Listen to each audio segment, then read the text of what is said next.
এক নাবালিকার সঙ্গে অপকর্মের অভিযোগে রফিকুল ইসলাম নামের এক তৃণমূল কর্মীকে দোষী সাব্যস্ত করেছিল কোর্ট। শুক্রবার মালদা জেলা আদালত তার যাবজ্জীবন কারাবাস সাজা ঘোষণা করে।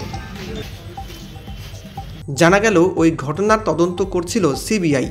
2021 সালের জুন মাসে নির্বাচন পরবর্তী সময়ে মালদার মানিকচক থানা এলাকায় এক নাবালিকাকে ধর্ষণের মতো ঘটনা ঘটেছিল। ওই ঘটনায় অভিযুক্ত ছিল এলাকার তৃণমূল কর্মী রফিকুল ইসলাম।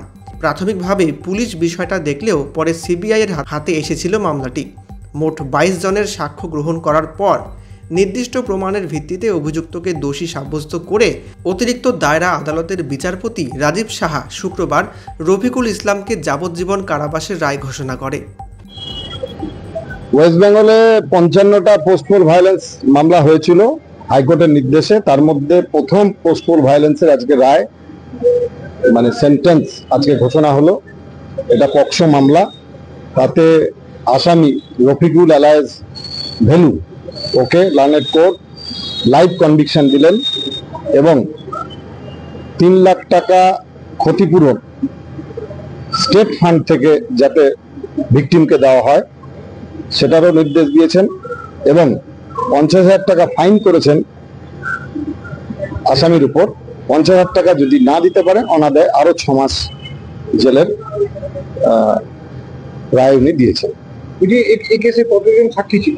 এই কেসে 22 জন সাক্ষী দিয়েছিল। 22 জন সাক্ষীর সাক্ষ্য প্রমাণের ভিত্তিতেই কোর্ট গত 2 তারিখে সাজা ঘোষণা করেছিল। আজকে কনভিকশন সেন্টেন্সটা দিলেন। আপনাদের তরফ থেকে কি সাজা আবেদন করলেন? আমরা সর্বোচ্চ সাজা চেয়েছিলাম এবং এই যে 6 পক্সোতে যেটা সর্বোচ্চ সাজা আছে লার্নেড কোর্ট সেটা মেনে সমাজের কথা চিন্তা করে লার্নেড কোর্ট লাইভ কনভিকশন দিয়েছে। রায় দিল, কি বলবেন? 4 বছর হয়ে গেল আমার মেয়ের সর্বনাশ যে করেছে, ওর আজকে সাজা হয়েছে। আমি আজকে অনেক খুশি আছি। কি সাজা শুনলেন? যাবজ্জীবন? যাবজ্জীবনের জন্য সাজা হয়েছে। এর খুশি আপনি? হ্যাঁ।